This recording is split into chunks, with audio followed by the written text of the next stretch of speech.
Hello, I'm John Bachman. And I'm Miranda Kahn. Coming up today on Newsmax Now, another devastating earthquake rocks Nepal just as that nation was starting to dust itself off from the last quake that killed thousands. We'll update you on the very latest and the search for survivors. I get a sense that a lot of people can be persuaded. Bush defending his immigration policies after saying we need a certain respect for illegal immigrants. Will his definition of legalization work with GOP voters? And Christianity on the decline, the new poll numbers sending shockwaves through American churches. Is the nation really losing its religion? Plus, where's the line between raising concerns about these lone wolf attacks and crying wolf? We'll have that in our roundtable discussion ahead this hour. All that and more coming up on Newsmax Now. And real quickly, we're going to take you to a meeting happening right now at Georgetown University. You see President Obama there discussing poverty at Georgetown. Robert Putnam, a professor of public policy at the John F. Kennedy School of Government at Harvard. Also there, Arthur Brooks, the president of the American Enterprise Institute. And the man who you see right there is E.J. Dionne. He is a Washington Post columnist and professor at Georgetown. The topic of discussion today, poverty. We'll keep an eye on that as we welcome you into this Tuesday edition of Newsmax Now. Yeah, dozens hurt after another powerful earthquake in Nepal. I feel so bad for this country. Yeah, another devastating earthquake in Nepal. We'll have more on that in just a second, but we do want to turn our attention first to Connecticut.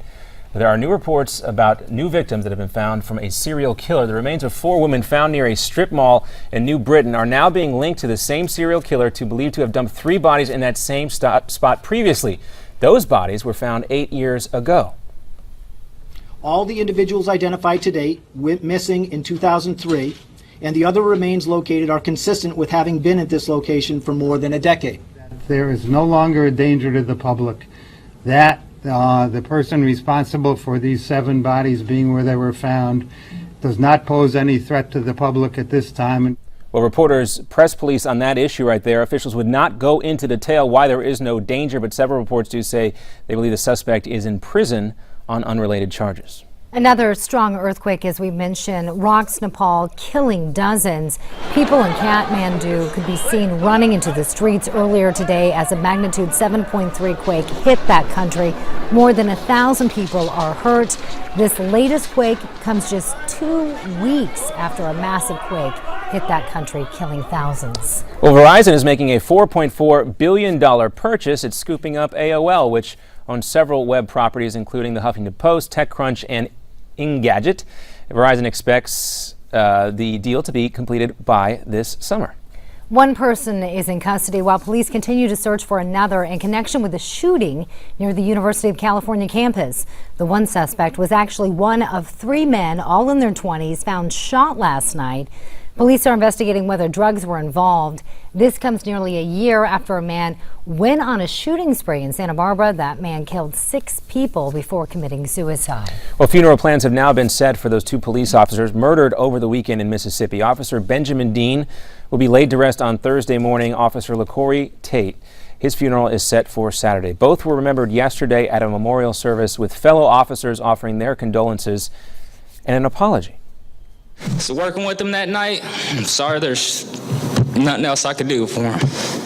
Oh, you feel for that officer right there. The suspects in the shooting were in court yesterday. Bond was denied for Marvin Banks, the suspected shooter. He is facing capital murder charges. Joni Calloway, also facing the same murder charge, is being held on $75,000 bond. Health insurance companies are being reminded about some of the rules under Obamacare.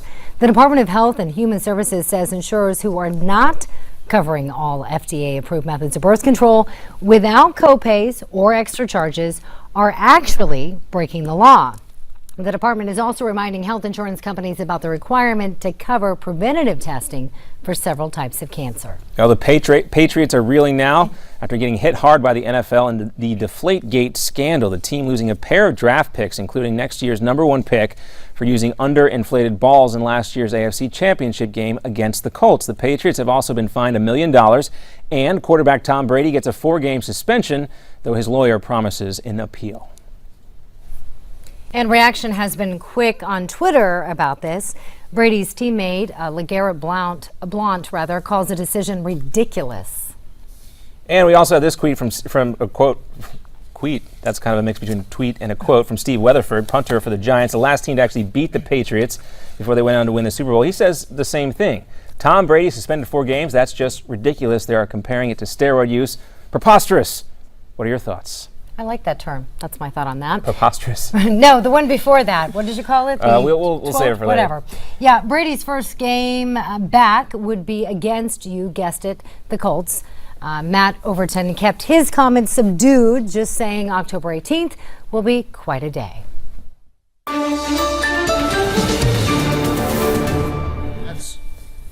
All right, we're going to take you back to the president's comments at Georgetown University. The topic of discussion here for this panel discussion is poverty. Let's take a listen. Soften the edges of the market. We've turbocharged it.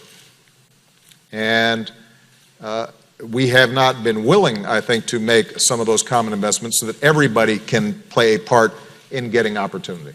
Now, one other thing I've got to say about this is that even back in Bob's day, that was also happening. It's just it was happening to black people.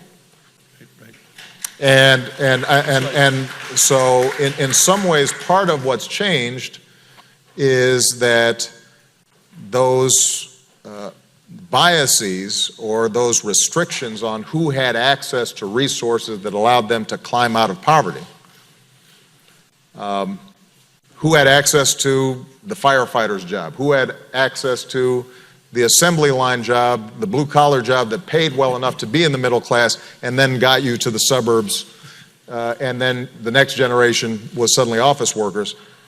All those things were foreclosed to a big chunk of the minority population in this country for decades. And that accumulated and built up. And over time, people with less and less resources, more and more strains, because it's hard being poor. People don't like being poor, and it's time-consuming, it's stressful, it's hard. And so over time, families frayed, men who could not get jobs left, mothers who are single are not able to read as much to their kids. So all that was happening 40 years ago to African Americans. And now what we're seeing is that those same trends have accelerated and they're spreading to the broader community. But the pattern that, Bob, you're recording in some of your stories is no different than what William Julius Wilson was talking about when he talked about the truly disadvantaged. So I say all this, and I know that was not an answer to your question.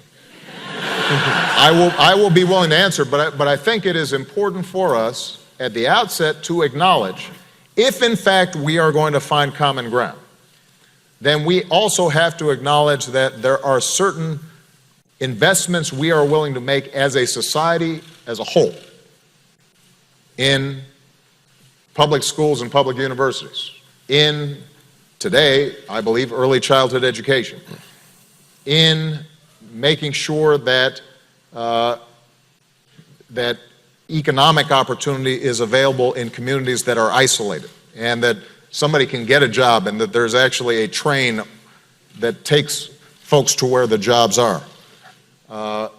That broadband lines are in rural communities and not just in cities.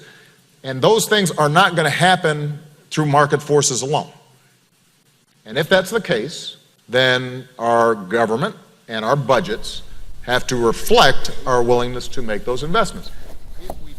There you hear President Obama talking about the economic situation in this country, what's gotten to us to where we are today, specifically mentioning the fact that a lot of middle-class jobs for some 40 years prior to where we are now had not been historically available to minority communities, whether that be at auto plants or elsewhere.